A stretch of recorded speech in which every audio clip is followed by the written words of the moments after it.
How's it going, everybody? We are back with another edition of the Layover podcast, where we talk to travel influencers, travel marketing professionals and executives, and people who are shaping the industry around travel. Today we have Ian Prichard, the CEO of Black Tie Ski Rentals and Delivery. Ian, thanks so much for coming on, man. Thanks, Dylan. Great to be here. So let's dive into your origin story a little bit. Where'd you grow up, and what got you into the ski industry? Yeah, I grew up in Western New York, so go Bills. Let's go. Yeah, I mean that's where my love for skiing, just on the small mountains there. I grew up learning how to ski at a park rope tow, so went through quite a few leather gloves through that process, but somehow stuck with it and just fell in love with the sport from there. Grew up doing it recreationally, and then kind of dabbled in other sports, but really got back into it in my college years. Worked at what I would like to think was the premier ski shop in Rochester, New York. And then that's where I ended up meeting my eventual partner, Joe Sternberg, who I ended up starting Black Tie with. And fast forward to leaving college, connecting up with Joe in Steamboat Springs. And from there, just working odd jobs through the ski industry, working at the rental shop. And from there is where the light bulb went on for delivery ski rentals. Yeah, I love that. And if my research serves me right, you guys started the business almost 20 years ago. And I think I read somewhere that the insight was Alan Jackson was coming to Steamboat, and Yep. he was kind of like not super excited that he had to like go hang out in the rental shop with the rest of the Gen Pop, and was hoping that there would be some type of a more luxury, I guess, nothing luxurious about ski renting. That's usually the part of the process that we all kind of hate a little bit, having to stand in line and go to the shop or figure it out before we get up there, or ship our own gear or whatever the case may be. But that's what gets us on the mountain. But you had this insight with Alan where he kind of wanted a higher level concierge white glove service. Do you want to tell a little bit about that story? Yeah. You've done some good research. That was really the light bulb moment. Unfortunately, I didn't actually get to go on the fit as my business partner went, and Alan was staying at the penthouse of this nice hotel where the ski shop that Joe was still running was at the base of this hotel. And so Mr. Jackson had been getting hounded by autograph seekers during the day, during lunch, just had enough of the general public. So one of his people called down and said, "Hey, can you guys come up to the room and do the fitting up there?" And we kind of, looked at each other. The joke at the time was, who does he think he is, Garth Brooks? But we made it happen, or at least Joe's team, and packed up all the gear, went up there. It was awesome. Everyone got $100 tips. The guests were happy. The staff had a blast.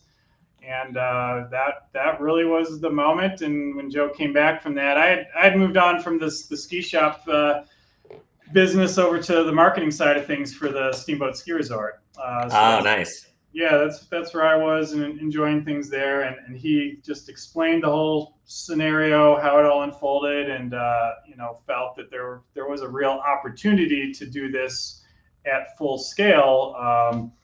And that's when we decided to give it a go. We both left our jobs, and that next winter is when we launched it. So that was back in 2002-03. So yeah, a few years back. That's wild. So let's talk about the early days. So you launched it the next winter based on this insight that you had with the VIP customer. How did you have to start? Did you guys have to hold inventory? Like, did you, basically serve as kind of a middleman, like an arbitrage between you and a ski shop? Like, how'd you kind of get set up for that? No, first season? we flew solo right from the beginning. With our ties, Joe is, and at one point I was the assistant manager of this ski shop at the base of the ski hill at Steamboat. So we had and Joe was the manager. So we had all the connection with the reps. So they're all really easy phone calls, really easy for us to get terms. It was at a time where there wasn't a lot of new shops opening up. So, the reps knew us. We had the credibility. We might not have had the bank accounts to back up the terms we were getting, but we had the connections.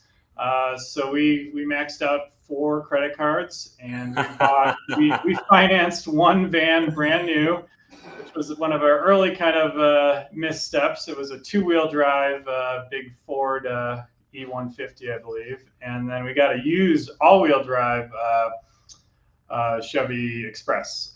Nice. Yeah, gotta have the 4-wheel in your neck of the woods. We learned that lesson. I think our first Thanksgiving we got towed out of a ditch in the 2-wheel drive Ford. So that summer, we ended up going all-wheel drive. But it was right during a time where they just were starting to make the all-wheel drives standard. So yeah, that's how we did it. We bought all of our own gear with terms with the vendors, which means they basically send it to you in the fall for nothing, and then you have all winter to pay for it. In March is when it's due. So that was a nice lifeline that a few of the suppliers gave us a shot, believed in what we were doing.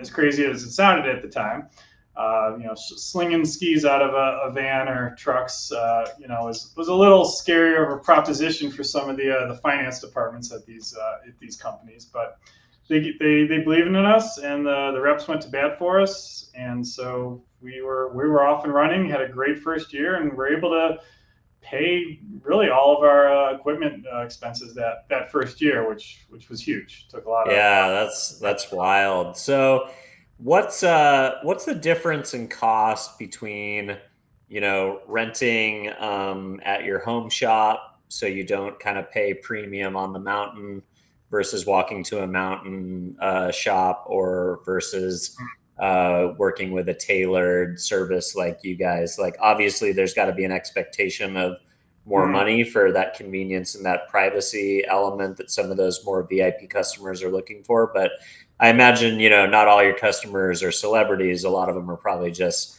high net worth people who are willing to pay the money to skip the hassle. Yeah. I mean, honestly, our demographic, and this is the one and only thing I don't love about our name. Everything else, I think it's a great name, super universal. But we're actually not any more expensive than. No way. Base. Yeah, I know that's where like I said, the black tie name usually involves some explanation. But the impetus behind the name was just high end, high profile. But we also felt it was very important to not be super premium as far as price goes. Now, we're not the cheapest, and we're usually in line with the most expensive, usually a little click below, actually. Usually the highest price is the on snow shops that are owned by the resort or owned by the other brands that are known as premium shops, stuff like that. Because of our delivery model, the reason what made our model so attractive to us and our licensees is the fact that we don't have to be on snow. We can have a warehouse, we can have a shop that's a few miles off the mountain, which for those who are familiar with ski areas, you're either on snow or you're not on snow. So yeah, as far as the ski area goes, so we can save a lot of overhead with rent, with mortgages, without having to be right on snow, and that allows us a lot of flexibility with price. So we usually are less than the on snow places, and we're going to be more expensive than the places that are 3, 4, 5 miles down the road, for sure. And then a tick above if you're going to rent like in your urban area that you may be coming from. Like if you're a drive market, you're driving from San Diego up to Mammoth to Tahoe, we're not going to necessarily compete with the options you have in San Diego. But once you get up to the resorts, we are competitive, if not better than the shops that are right on in the base in the villages. Yeah, and so many people, they don't want to haul the equipment up the hill, or maybe they don't have and maybe they don't have the automobile for that. So that's really cool. So basically, by eliminating the need for a retail, you guys aren't eliminating real estate completely, but you're eliminating the proximity of needing to be on snow, which I'm sure is the most competitive. And then I guess you are at least eliminating the need for retail. You can basically just have warehousing space. We have the flexibility of both. When we Oh, started, cool. yeah, so at least at about half of our locations now, we do have some sort of on snow presence. And I kind of say we've graduated into that because many of our locations have become the size that they are, that they do kind of need some on mountain support, or at least it helps. So if, like, let's say here in Steamboat, our warehouse is about 3 miles off of where the ski resort is, but then we also have a little 700 square foot shop right at the base, which is great, because then we can do switch outs, which a switch out in our world means someone wants to exchange equipment, their boots too tight, their skis too long, anything like that, they can just walk into the shop and do, if it's more convenient, or if they prefer, we can still send a van up and meet them wherever they're staying. So having that 1-2 punch is become really important with some of our larger locations. We have that in Whistler. He's got 3 shops that he runs out of, as well as delivery. And then we've got a bunch of these valets, as we call them, that are really exciting and great opportunities. That's when we partner with either a large residence club, a hotel, or resort, where we run a lot of the ski storage, the ski valet, and then we also run the ski rentals for them as well. And that gives us a nice footprint generally at the base of a ski area also. Oh, that's cool. So that's almost like a B2B relationship with the resort or a hotel. You guys kind of become Usually the with outlet. a resort who's not affiliated with the hotel. Most of the resorts where we directly compete with them because they want the ski rental business too. Interesting. So I Yeah. didn't, I didn't, I didn't realize that that We're a was friendly competitor with most all the ski resorts, as I like to say. okay, got it, got it. That makes sense. Yeah. Okay, and then yeah, I mean that really makes sense that you guys, it seems a little counterintuitive that you originally were disruptive to the model by being off snow, but then if you think about the customer service elements and wanting to have, somebody that, like I can't remember what my issue was last time I was up on Bear, but something happened and I needed to go into the repair shop. Mm. And, I didn't walk into the brand that I rented the equipment from, I don't think, but I needed to get some help. And it's like that safety net of like, oh, okay, like if something goes wrong, I don't have to like, I'm not in the parking lot on the phone or having to drive, halfway across town and then miss half Mm. my day for Yeah, going to I Disney. mean, that was the chink in our armor. I mean, everything about delivery is awesome. And if you can imagine, you're a family of 4, you go up, you have a long travel day. Our bread and butter is really people that, as I say, get on planes to go ski. So Mm. they've had a huge travel day. They get to where they're staying. Instead of having to go to the rental shop and stand in line and smell all the stinky boots and all that, we come right to where they are. They can be sitting back having a drink, kids are relaxing, and we just take care of everything. The only challenge is if they're not right on the snow line and they need to do any sort of transfer to the mountain, then having that on snow support helps in the markets that we have it. But we've set up a model that it's definitely not required for what we do. And we usually do really small footprints to keep that overhead low. And then the other thing I wanted to mention is, now that we have 11 of our 20 locations into the bike rental space, having those locations, we've learned the physical location is a lot more important in the summer with bikes than it is in the winter. uh, So having those brick and mortars is really helpful for our 11 locations that are doing summertime stuff. Yeah, that makes sense because people definitely don't have a bike rack with them when they're up on the mountain in most instances if they're renting a bike, right? So having that kind of ability to get from point A back to wherever you're staying on the bike side is probably super important. We'll get into that kind of dual use and expansion. You guys making taking advantage of the summertime and the biking season as well. But I want to talk a little bit about the growth model and how you guys have expanded out from the first location to now 20. My understanding is you guys are a franchise model. Is that correct? We are similar, and not to get into too much of the legalese. So all of our locations are licensed location, and got it. How I explain it and how we were kind of coached, luckily by some really intelligent legal advice. The difference between a franchise and a license basically is recommendations versus requirements. A franchise makes a lot of sense, especially you see it in the food industry where there can be no gray areas. It's got to be black or white. The tomatoes are either the right temperature or they're not, and same with, so that's why you see it with, places like McDonald's and, food service type things. Franchise is the way to go. And usually those type of entrepreneurs don't want to open 20 locations. They want to open 200, 2,000. So you have to have the 3-ring binder where everything is just so. For us, coming from the ski industry and kind of coming from the corporate background when I left the ski resort, at the time they were owned by American Ski Company, which is kind of a blast from the past, but very kind of corporate. They were out of the East Coast. They would send us skis from the East Coast. Didn't make sense for our market. And so having that taste in our mouth, the more we learned about the license route, it gives the licensees a lot more freedoms.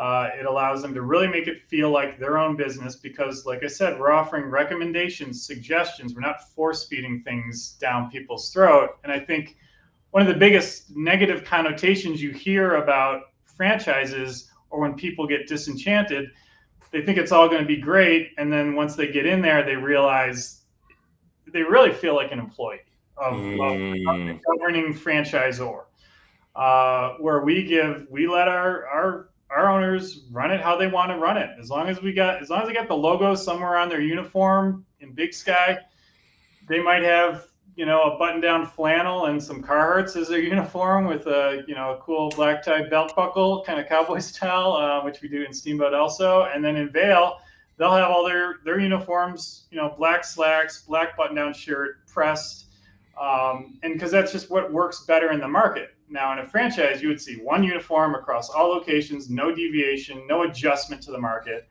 And same with equipment. We allow all of our owners the freedoms to pick any of their brands, models, stuff like that.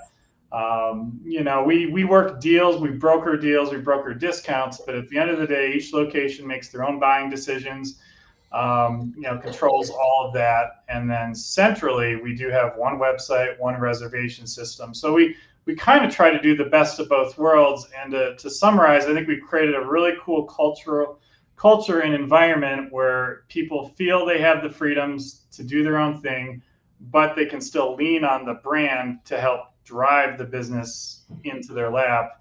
And then once we do that, we trust them to take it and run with it and do a great job. Yeah, that's really cool. I don't know if I've heard of a license model versus franchise, or if I've ever understood those intricacies. One thing that I know a lot of franchise groups benefit from, say maybe like in the quick serve restaurant industry, is the ability to have pooled marketing dollars and kind of a tiered system of marketing support from headquarters down to the individual location, whether they own one or multiple. Are you still able to support your 20 partners in the different regions? Are you still able to support them with marketing support as a parent brand and kind of pushing opportunities downstream for them? Yeah. So our 2 revenue streams, we have one rate where each individual location pays a royalty, and then they also pay into what we call the National Marketing Fund. So the National Marketing Fund is really what most of my job consists of, and our 3 other staff members that we have with the licensing company. It's our job to manage that fund, which has become pretty robust now to do that. And our litmus test for that is the dollars out ideally need to benefit all locations. It's not always going to be equally, but as long as there's a fighting chance that whatever we do benefits everyone, whether it's Google pay-per-click, whether it's a digital ad, a print ad, whatever it may be, the whole goal is that it benefits all 20 locations, which you can imagine can be challenging at times. But the fact that, now we have, social media and all that stuff, it's very trackable. It's, with the markets, the demographics. So in some ways it's gotten easier to some extent. And so that's what we mostly use that for. And then the huge other bucket is we design all of our own custom reservation software. So anyone that books a reservation, that's all custom software we've created with our team. We quickly learned that there was really no out-of-the-box solution for what we do as far as scheduling deliveries and the complexities that go involved with ski rental delivery. As I say, it's a really fun sport, but in able to put skis on people's feet, we need their height, we need their weight, we need their shoe size, we need their skier ability, we need to know how long their ski boot is. So it's a pretty technical thing. And then from there, we have a mobile app that all of our technicians use. And then, our outward-facing stuff that when someone books, they have all their information, all their history of their equipment and stuff like that. That's cool. And then if one of the locations wants to spend more on marketing, do you offer like additional opportunities for them to go above and beyond the co-op, or co-op dollars matched? Like, are there ways for them to, if some location has more budget available, is there ways for them to scale up programs? It depends what they're doing. If they're just doing something that's hyper locally based, we just let them kind of do that. But if it's, if we generally have like some runway money or an allotment of each location's, Google pay-per-click, we'll say that's, very common. Everyone kind of has to do it. If they run out of the budget that the marketing fund had set aside for them, then they can add more of their own. And we try to make that's, usually a pretty easy process for them to do that. Okay, very cool. It's funny, you mentioned, the thing that you didn't like about your brand with the black tie, giving a connotation to a more expensive purchase. And it's funny what somebody who's sat in the brand for 20 years and someone like me who's getting to know it for the first time, what I thought immediately, for some reason, my mind went to like, oh, okay, these guys are like the ship sticks of the ski rental and bike rental industry. I don't know if you're familiar with ship sticks, but basically they're the company that ships golf. They ship golf bags basically across the country. So you can either ship your own golf clubs to where you're going to play, or you can pick up a rental bag, wherever you go, and then you can play the course that you want to play. Have you guys ever considered, or are you moving into mountains that you don't yet have a physical presence to service through just mail order, or is that something that could be possible, or what would be some of the limitations that would make that maybe not as easy? We've thought of different partnerships. I don't love the shipping aspect. We've kind of partnered over the years with some various ski clothing shipping companies, and I think for me the margin of error is so thin, because if they ship it even a day or an afternoon later, you miss that. So that I don't think is as attractive to us. And what I think really sets us apart is how high touch our service is. So we've explored partnering. Let's take Europe, for example. We've looked at the European market. We could partner someone and kind of, be a booking channel, but for us, it's really important that it all comes back to the locally owned and operated. I mean, that's our secret sauce. That's how I started it here in Steamboat. That's how we've grown it. So I think, partnerships and affiliates and stuff like that are still a challenging endeavor for me, because number one, I feel like we have an incredible network with our 20 locations. We go all the way up into Canada, Whistler, Banff. We just opened Mont Tremblant last year. We opened Schweitzer, Idaho. So we have all the Western states covered. The East Coast would be another one that we'd certainly look at. But again, I think we could do that in the model that we have.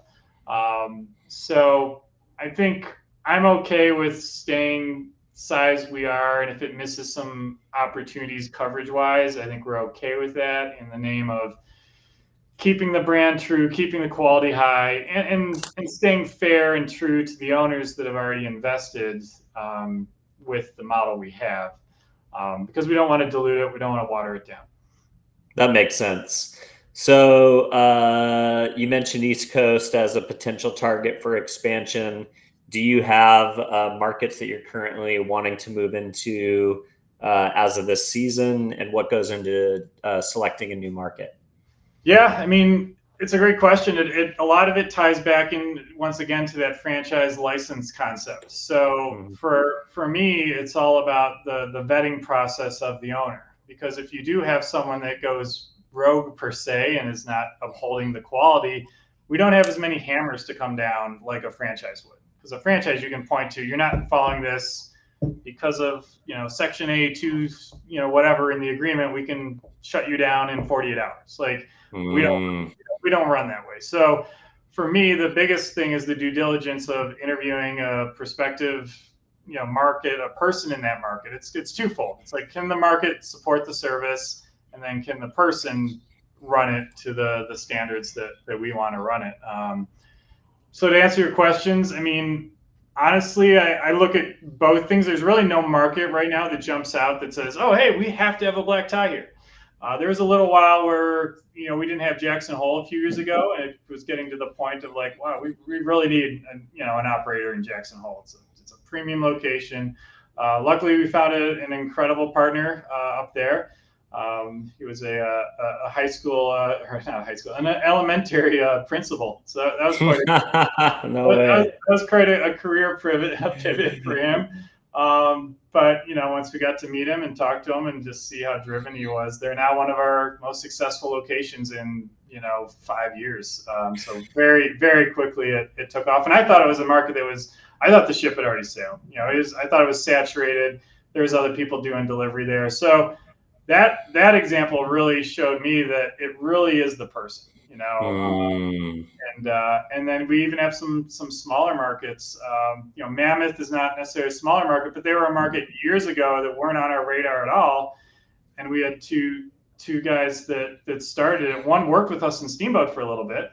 And again, they just went into that market and just absolutely crushed it. They got involved in the chamber. They got involved with city council. They became members of the community, and that dovetailing with how hard they worked in the business, just had that location skyrocket to one of our top locations that I would have never guessed at the time. You think the traditionals, the Vales, the Steamboats, the Aspens, the Park City, now Whistler. So it really does show it is the market is part of it, but for us, it's the operator. What are the key attributes of an operator that you think make a success story? You talked about a couple of tactical things, being part of the community, joining local trade organizations like the chamber. But, you also told me about a high school principal who became a really successful operator. So is there some key attributes that you look for, or can it really be lightning in a bottle and almost anybody can do it to put in the work? There is. I mean, there's really two things that come into play. And this is, I would think somewhat true of any business. There's the operator hat, the sales hat. I tend to lean in a little bit more on the sales side of thing and personality, because I feel like you can train the operator part a lot easier than you can train the sales. As they say, you either kind of have that sales magic or you don't. I mean, we all watch Shark Tank. You can watch within 30 seconds of some of those guys coming in there, and like you can tell the sharks are like, this is either someone I can work with or it's someone I can't. And so chemistry. Chemistry. We are in a core lifestyle sport, so someone's educational school background, MBA, is not something that's going to throw me off my seat. It's that personality, it's that charisma. Some of our successful operators were bellmen, at different hotels, worked their way up through the industry, have a true love for skiing. So I think that's important because you have to have sticking power to be able to live in all of our great resorts we live in. Cost of living is incredibly high. So, no one's gonna, probably make the Forbes top 100 list owning a black tie location. I'd like to think we've created a really comfortable, great lifestyle. The promise I try to make to all the owners is, work hard in the summer and take summers off. And I feel like we've accomplished that with just about all 20 of our locations. But yeah, back to your question, yeah, it's personality, it's drive, willing to work hard. Patience, I think, is a good one. Sometimes I can get a beat on someone who is very expectant that they need to be make a certain amount in a really short period of time, and I try to be pretty honest with them and saying this might not be the industry for you. But getting along with the group, as I joke, we're a big happy family. Each year we do a retreat in a different black tie location, and it's like getting the whole family together. This year we actually went to Cabo because I finally gave into the pressure of, hey, can we go somewhere warm? So that was a lot of fun. Next year we'll be going to Jackson Hole, but just trying to envision when I'm meeting with someone, how they will fit in with the group. I just met with a prospect the end of last winter, and when you're out with meals with them or going to happy hour, skiing. Anytime I go to a resort, I require that we go ski the mountain together.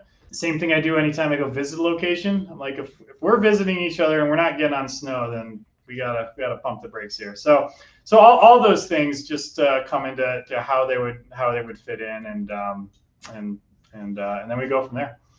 So how much do you judge them by their skiing ability during that time out on the snow? Well, like my analogy to sales and operator, very, very little do I judge on skier ability.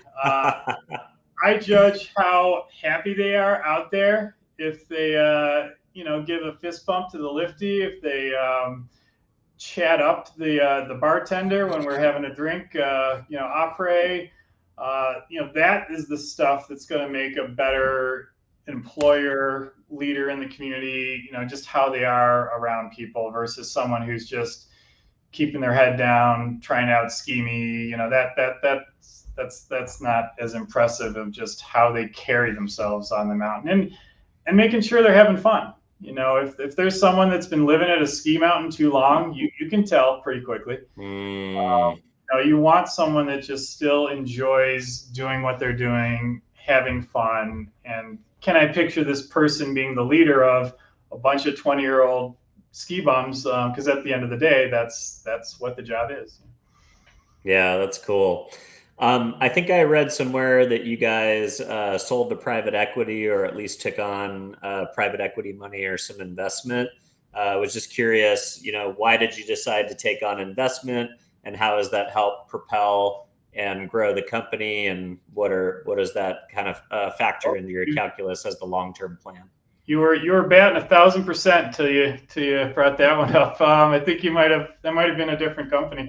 But no, we haven't taken on any investment. Oh, okay, cool. Well, I guess some AI research has misfired and hallucinated on that one. So, well, glad to hear. I mean, I think, I think people have different opinions about private equity. The interesting thing about AI is that AI is shortening the due diligence gap, tremendously, and allowing private equity to get into, more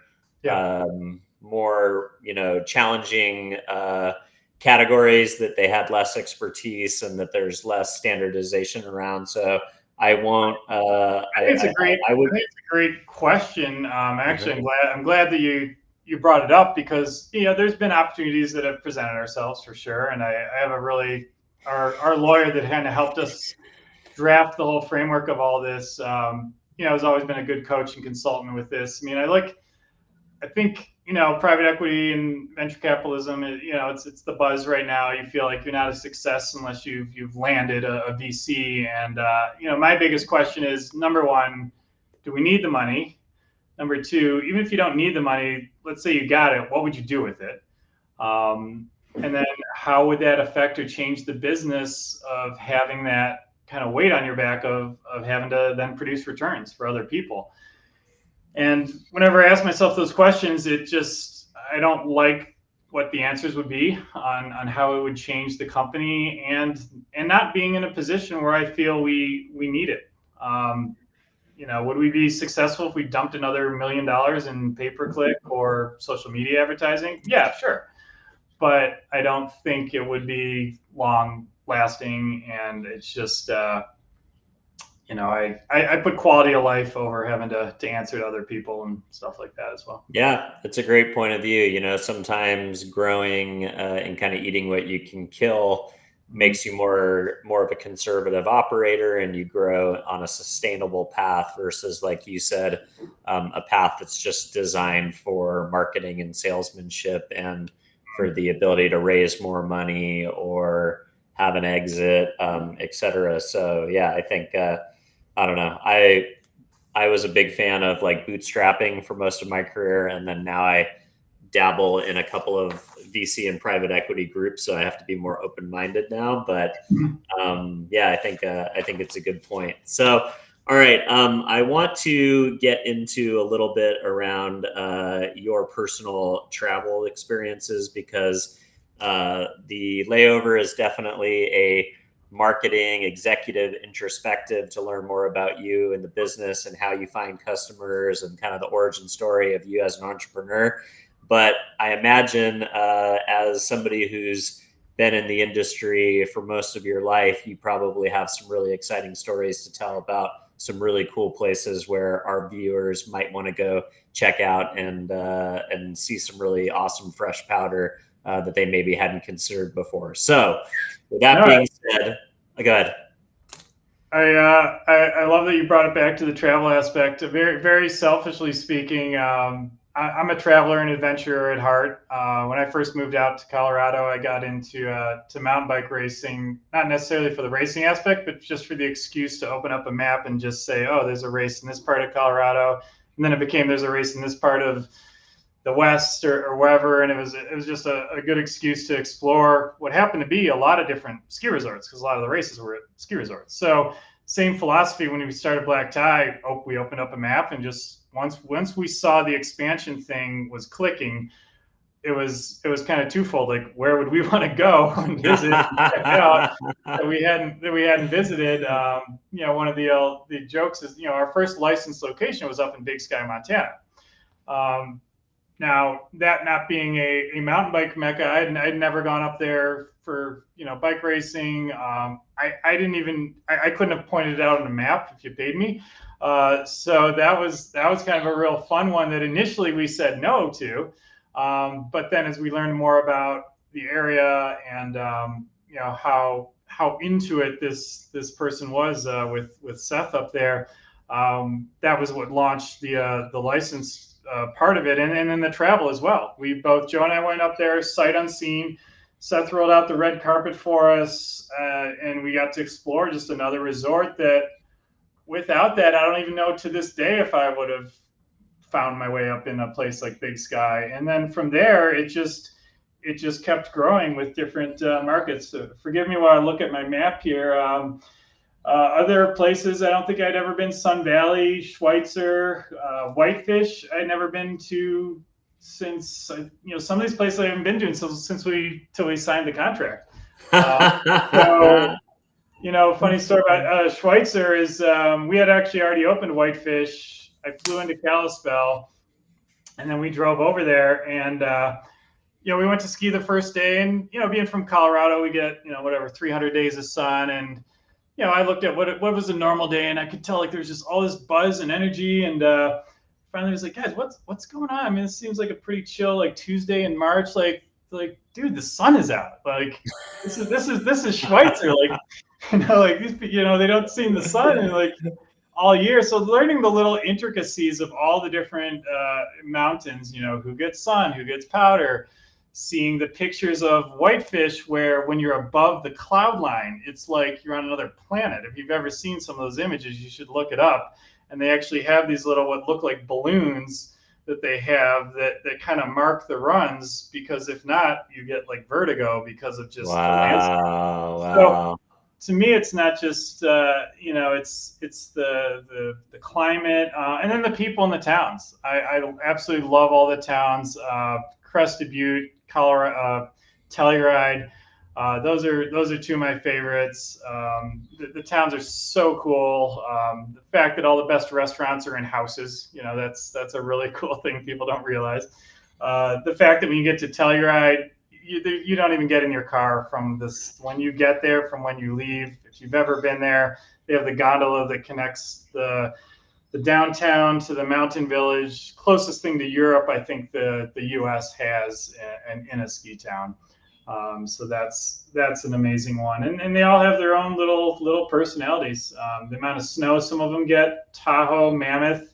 I've never been in an environment where you're following one of our black tie vans, and you can literally like watch the snow, like on how they do the fast frame on snow stakes and stuff, but literally just watch that in real time, like snow creep up the bumper, and just as you're following.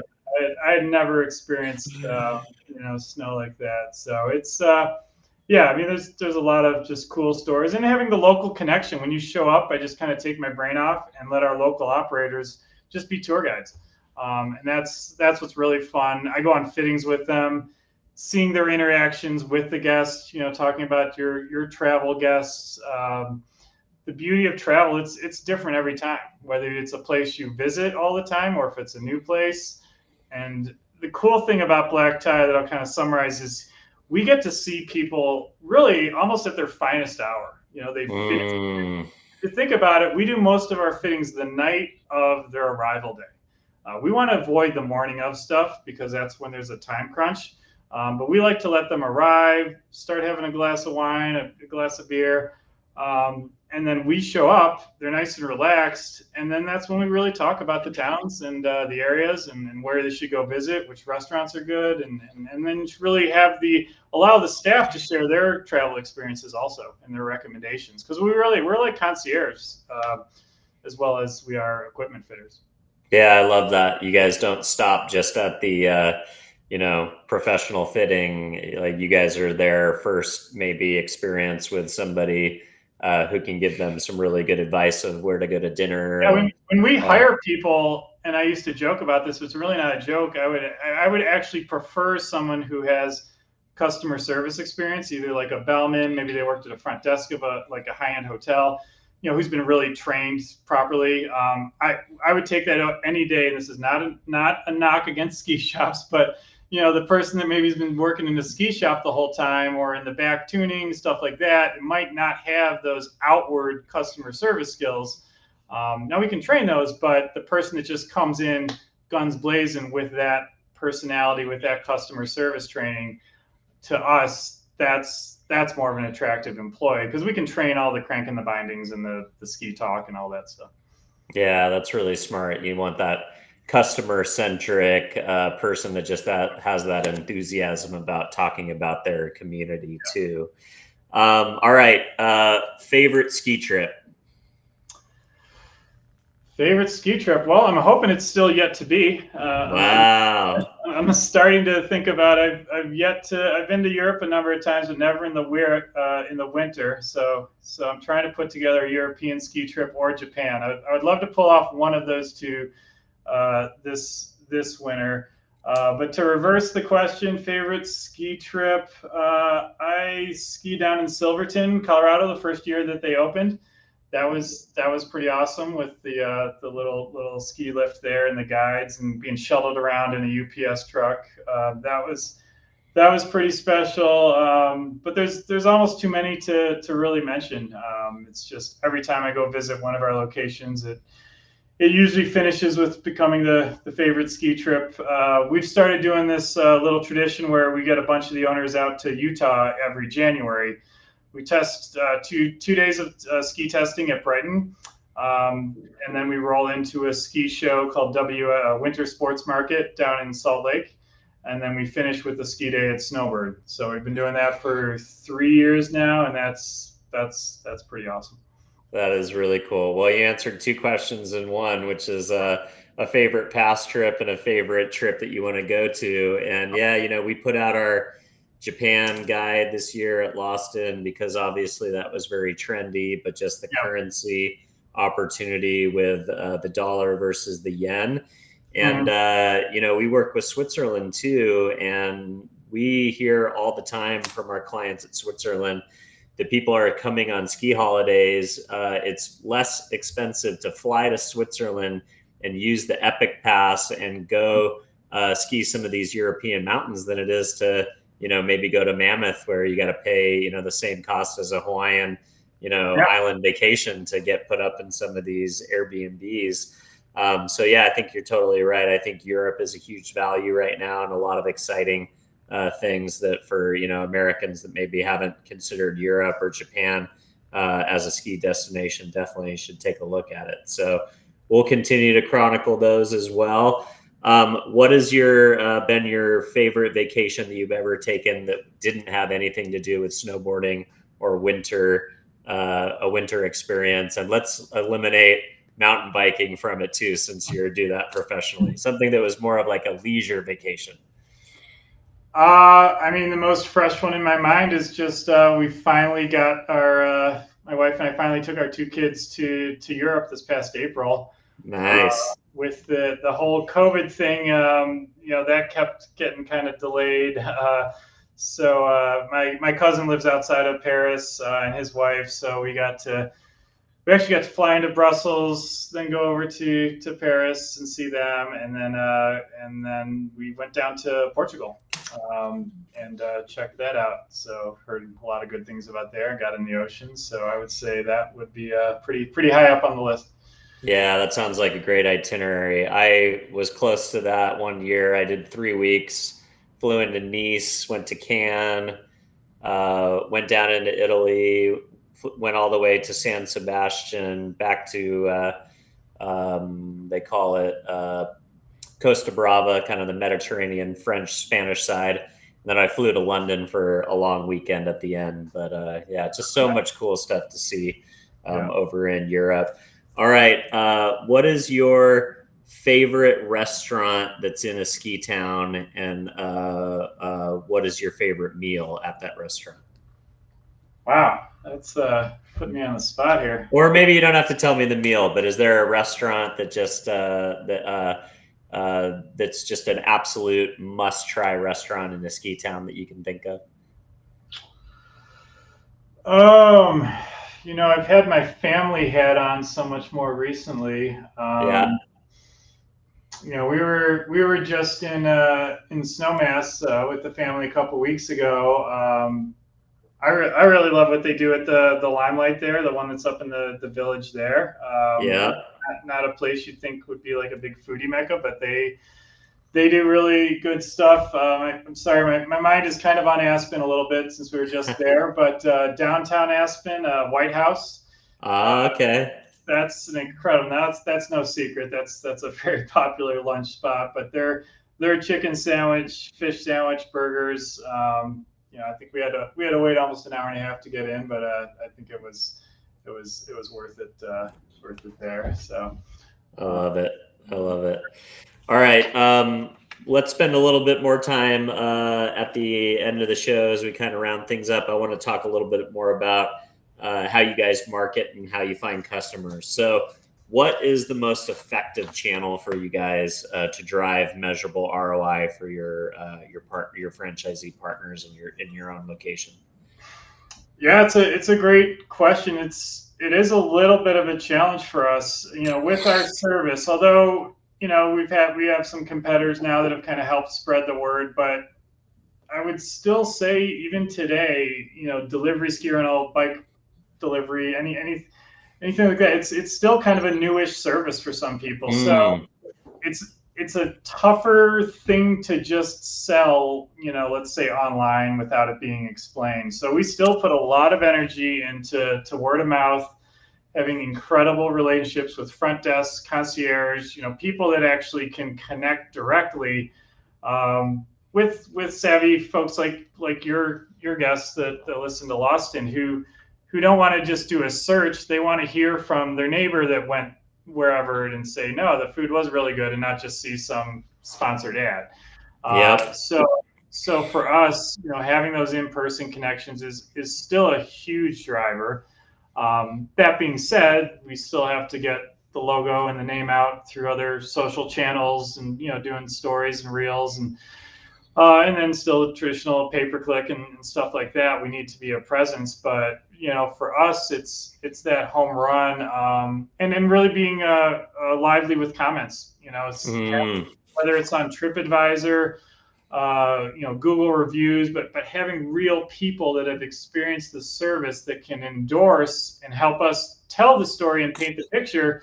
If someone asks, well, how does it work? Well, they actually come in, they are really well dressed. They have these ski bags that have everything in it. They show up in a nice van, and it's an incredible service. So I think because we're going into people's hotel rooms, their condos, there's a level of trust there that I think needs to be felt before people pull the trigger to book. So being dialed in with all those reviews and recommendations. And then when someone calls to even reaffirm before they've even get here, say, hey, black tie's coming at 8:00. Hey, do you guys use those much? You see them around your property? Like, we need to have a resounding, oh yeah, they're here every day. They're awesome. They're great. If they get, oh yeah, I don't even know what that is. Like that could be a stumbling block. So really, making sure we're being reinforced from others besides what we're putting out there. Yeah, that's smart. So really, it's category awareness still that this is an alternative way to get fitted and get your skis and get your bikes. But then being able to have great online reputation across the platforms in which people go to do proactive research and kind of, figure things out, and then having that reinforced brand partnership ecosystem locally inside of your community where, the people who matter can give you a resounding endorsement when people are asking about it. Mm-hmm. Yeah, for sure. I like it. All right. So what would you say is some of the key pillars around growth in these dozens of locations around North America that allowed you to scale up to 360 seasonal employees? And what are the challenges, managing a seasonal workforce? Like, do you guys have people that come back every season?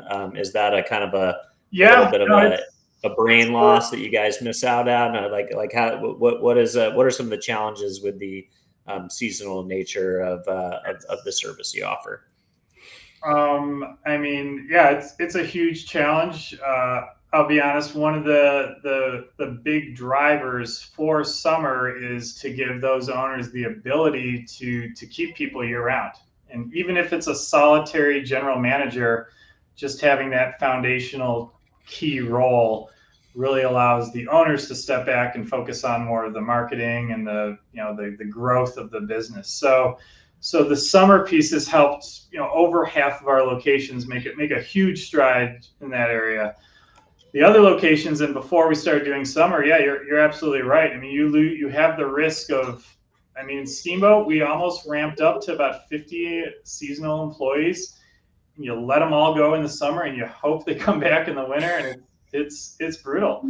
And then you're retraining, and then as an owner, that takes its toll, because you got to get in the trenches every year and retrain and rehire and all that stuff. So it's not just us; it's a lot of businesses that are seasonal. But I think that's where we're really trying to eventually, hopefully, get as close to 100% of our locations doing summer and winter.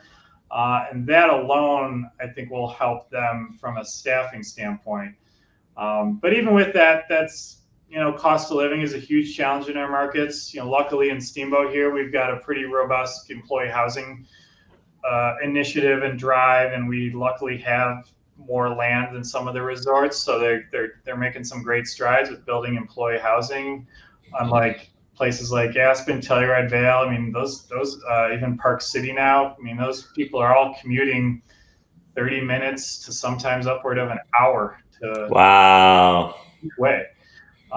So yeah, it's a huge challenge because the rates all of us are charging in their resorts, the guests, expect and deserve premium service, 5-star service sort of thing.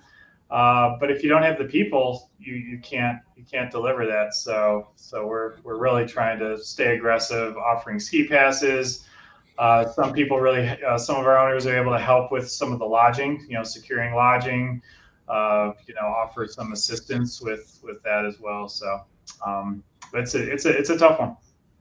No, that makes sense. Well, it sounds like you guys are trying to figure out where the challenges lie and address them, both through partnering with the local communities with some of those initiatives, but providing that summer opportunity for the operators to hopefully have a more predictable year-long revenue stream, allows them to keep more of that talent on board, so they don't have to retrain each season.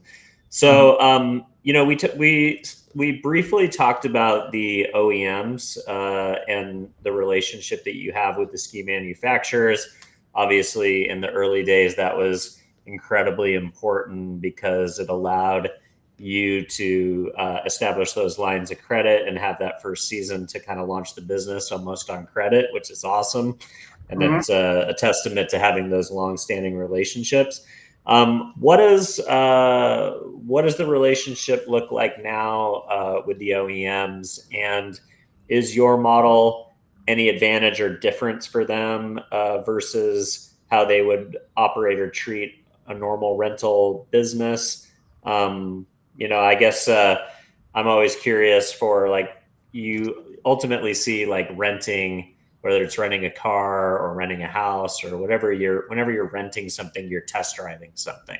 Yep. So how does that play into your relationship with the OEMs? Do they see you as a marketing channel, a partner, obviously a customer? Tell me a little bit about the relationship and how you guys partner with them today. It's dynamic. Like you said, we are a unique partner in the fact that we don't do retail. Of the few, first of all, there's very few true OEMs in the ski industry. We partnered a while back with a company that's still alive and kicking, and I say that because, to be totally blunt, most of them don't survive. The long-standing companies, the Rosingills, Atomics, the Solomons, the K2s, they just have too much volume, buying power. For such a progressive industry, we're kind of slow moving in certain areas. And with the OEMs, we partnered with a company called Meyer Skis a number of years ago, even to the point where we layered in some logoing on the skis, and we had a lot of fun with that. That was really driven from our partnership with a really high-end residence club property in Steamboat, One Steamboat Place, managed by Timbers Resorts. They actually initially partnered with them on a promo they were doing. We thought that was really cool, and Meyer was out of Glenwood Springs, close by. They were using trees that were from the Beetle Kill Pine event that happened a number of years ago. So it was a really cool story, and so we had fun with that. But it kind of tapered off. There wasn't really enough demand from our customers. Some of the leverage these larger companies have is durability, staying power.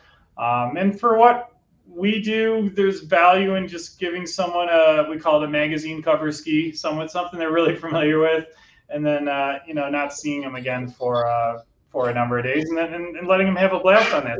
Now, that being said, we still love these fun kind of boutique partnerships. We've done some stuff with Icelandic, which is a really cool company right out of Golden, Colorado. Our Steamboat location carries them at their brick and mortar. We did some cool stuff with Peak Skis last year. That was the company that Bodie Miller was behind. So we were the exclusive demo partner of theirs. Because the challenge with these companies is if they don't have the retail outlet, how do they get their stuff out there? We've seen folks like Canyon Bikes have a lot of success, but bikes are different. People trust their measurements. They go online, they figure out what size they are, they get their bike, and it it rolls on the ground like a bike. I mean, to be blunt, skis are very personal, or snowboards. There's a feel component. They really do want to test them. So that's where I think we can be a very attractive partner, because we're also not competing with these companies. We're not trying to sell skis. So I think we'll continue to explore relationships with these smaller boutique companies.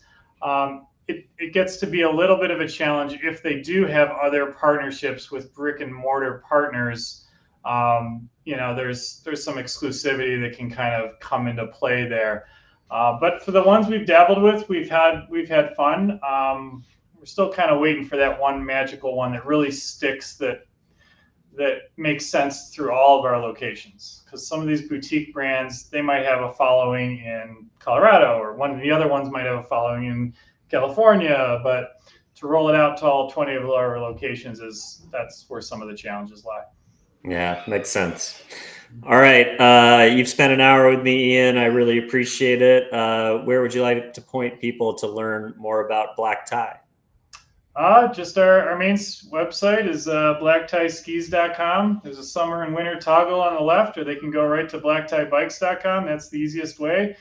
Book your reservation, and you'll have the peace of mind of having an owner-operator, handling everything from start to finish. And we just love to share what we do with everyone, and that's what we do. So. More importantly, Dylan, you and I got to go out and get on the hill here. So let me know when you get to one of our locations, and I'll have to time it that I'm there too.